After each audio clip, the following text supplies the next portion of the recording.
আসসালামু আলাইকুম রহমতুল্লাহ।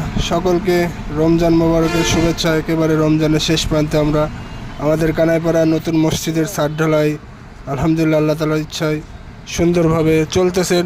সকলের কাছে দোয়া প্রার্থী, যারা সহযোগিতা করছেন সকলের কাছে আন্তরিকভাবে কৃতজ্ঞ, ধন্যবাদ। সকলে আশা করি সাহায্য সহযোগিতা অব্যাহত রাখবেন মসজিদটা পুরোপুরি কমপ্লিট করে নামাজের উপযোগী করা আগ পর্যন্ত। আজকে আমাদের ছাদের ঢালাই হচ্ছে রূপসের দ্বারা এরকম করে উঠানো, এবং আমাদের গ্রামবাসীরা স্বেচ্ছাসেবক হিসাবে কাজটি তদারক করে বুঝে নেওয়া হচ্ছে। তো সকলের কাছে দোয়া প্রার্থী, আল্লাহ তাআলা যেন ছাদকে সুন্দরভাবে, আল্লাহর ঘরকে যেন আল্লাহ তাআলা সুন্দরভাবে পরিপূর্ণ কাজকে কমপ্লিট করে তৌফিক দান করেন, এবং যারা এই কাজের আঞ্জাম দিতেছেন এবং যারা দিয়েছেন সকলকে আল্লাহ তাআলা নেক হায়াত দারাজ করেন এবং রমজানের পরিপূর্ণ ফজিলত বরকত দান করেন।